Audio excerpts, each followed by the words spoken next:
Welcome back to the channel, guys. Today we're looking at some options to put your 1S Lipos into a storage charge. I'm Jeff with Titan FPV, and you're going to acquire some knowledge today. Until recently, there weren't really a whole lot of options to put your 1S Lipos into a storage charge. Most of us have the chargers that come with our tiny whoops, such as like this one. I think comes with the Moblite 7. It's just a little USB 1S charger. I believe it has a normal and then high volt setting there. You can charge your PH 2.0 Lipos on there. I believe this also has the port for like the Tiny Hawk S 2S Lipos as well. And then this is a Happy Model 1, I believe, that came with my Mobula 7. This one's a little bit more full-featured. It does have options to, like I said, charge it to normal voltage, 4.2, or high volt at 4.35. And it does have a couple of different charge rates, I believe 0.2 amps and then 0.6 amps. So this is a better option there, and this is pretty much what I used before. But a lot of us have a good quality hobby grade charger, just like this Q6 Pro ISDT. Also have a Hoda D6 Pro charger there that I'm using now. But a lot of these hobby grade chargers have the option to connect a parallel board, and you can set your Lipos to storage charge. Well, you don't even have to have a parallel board. You can, if you have an adapter, such as this one, XT60 to XT30, you can plug in an XT30 pack, and then you're going to plug your balance connector here and put it into a storage charge. But for these 1S Lipos, you don't really have an option there. I will post a link to the video. Tweet FPV made a video on how to create a jumper to use these style 1S boards. I mean, the boards that have the 1S connector there. It's a JST 2.0 as well. And basically what it does is it plugs in here, and then you plug the other end here. This connector's broken, but and then it reads this, and I believe you can put it reads this as a series, I believe.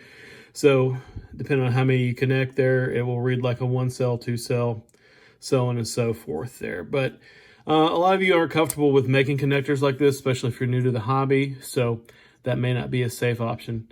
Even a lot of people don't like to parallel charge their Lipos. If you're not one of those people, go ahead and post a link in the comments why or any experiences you've had.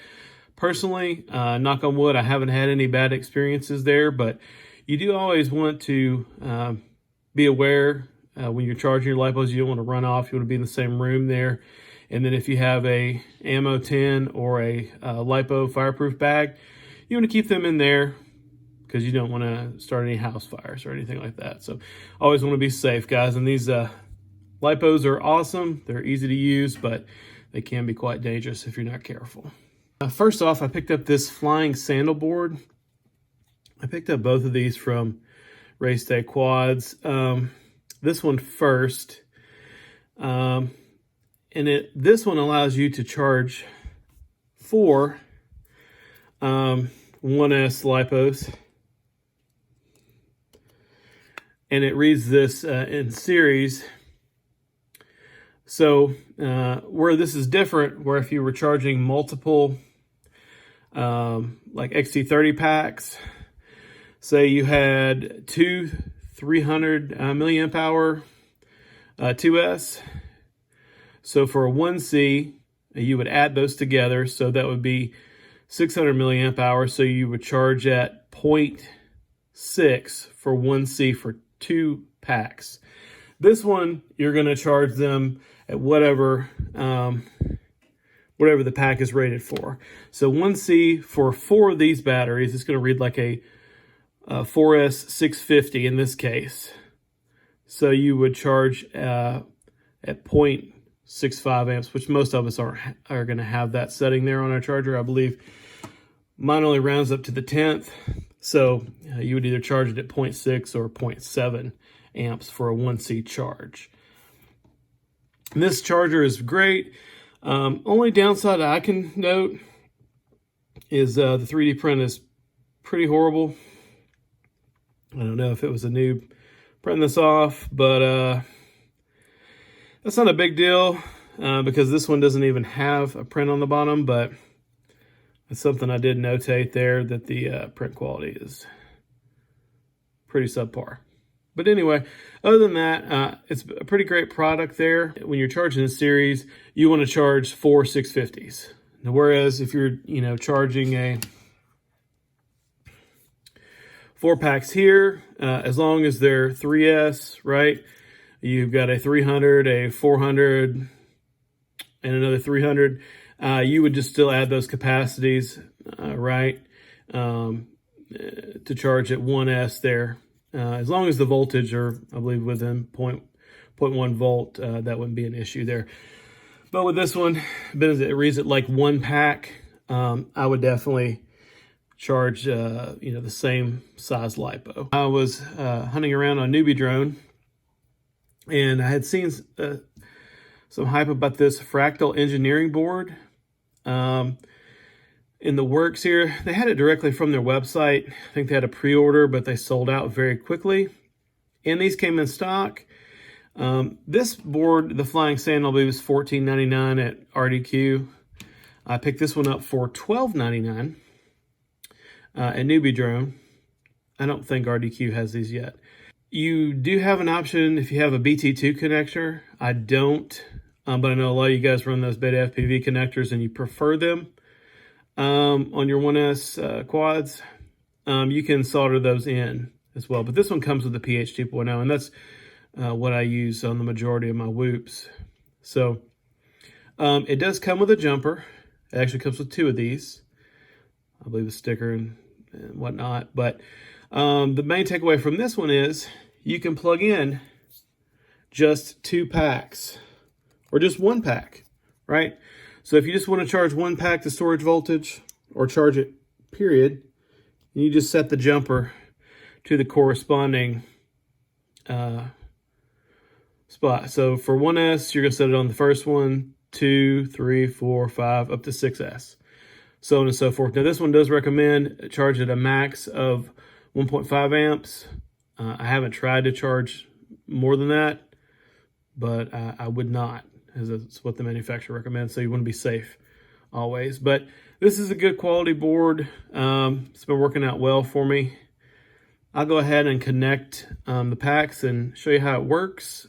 I mean, it's still a good option there. If this one's not in stock, I mean, this would be another option there to put your 1S packs in storage voltage.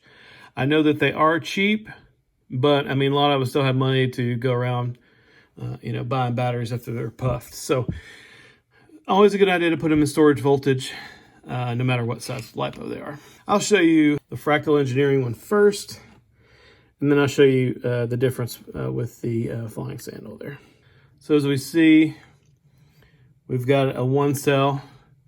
I believe this one's already at storage voltage pretty much. These are high volt.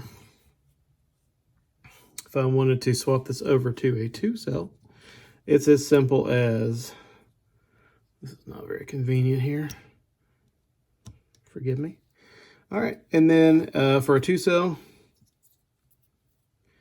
you would just connect the 2 cells. And as you see, they're pretty much already at storage voltage. I'll show you how to put these in storage voltage. So this is a lithium high volt. You only want to charge lithium high volt batteries to high volt. It's not really going to matter on these as storage charge, but it does bump up the storage charge a little bit higher. But if you're, charging, just normally charging, you definitely want to keep it on the right setting there. So go ahead and select lithium high volt. As you see, it's 4.35 volts for a charge. And this is fine, but if I was charging these 2, now with the jumper on 2S, it's reading a 2S 650. But you only want to charge these for the milliamp hours of the one single LiPo. instead of combining these for a 1300, you would keep these at 0.6 or 0.7, whichever you wanted to. I mean, either one's going to be fine. You can charge them at more than 1C if you'd like. Do so at your own risk. And you always want to keep an eye on those regardless. So there's setting for lithium high volt for charge. And as you'll see, you're not getting any errors. Let me show you what happens if you use one of these normal balance boards that are not rated without a jumper. You're going to get an error message. We'll use this up to 3S board. If I plug in this guy, it's going to come up, right? But if I go to charge,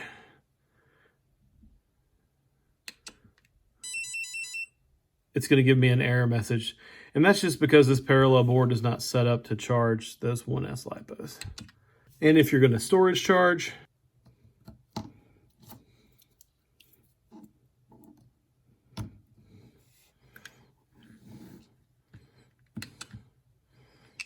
you'll change it from charge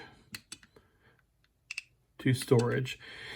And it bumps the voltage up to 3.85 for lithium high volt. Want to make sure you set it at the correct charge rate. Like I said, we're doing 1C on these. You're not multiplying the batteries on that one like you would for a normal parallel charge.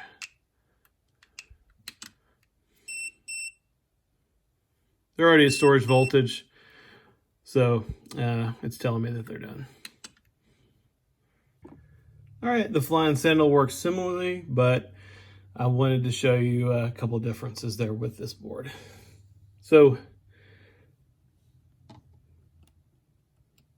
first off, you always want to start by plugging into cell 1 at the top here, and it goes down 2, 3, 4. If you plug them in the wrong order on the flying sandal board, it's going to give you an error. Okay, that doesn't really happen on the other one, I don't believe, but on the flying sandal it does happen. We'll grab a couple. Say we just wanted to charge up 2. They're already storage voltage, but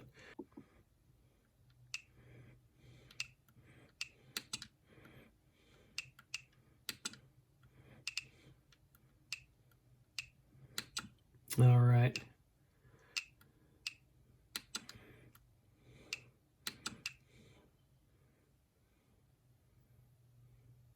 You just have to put them in the correct order there, starting with 1 if you have 1, 2, so on and so forth there. You need to leave the ones towards the bottom unpopulated if you are only charging less than 4 batteries.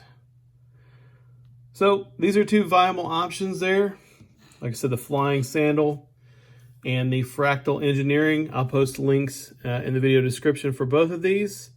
I hope this was helpful to getting your guys' batteries into storage charge. I want to thank you again for tuning in. If you're not already subscribed, please do so. Click that notification bell. Give this video a like. Leave a comment below. I'll get back to you as soon as I can. And we'll catch you in the next one.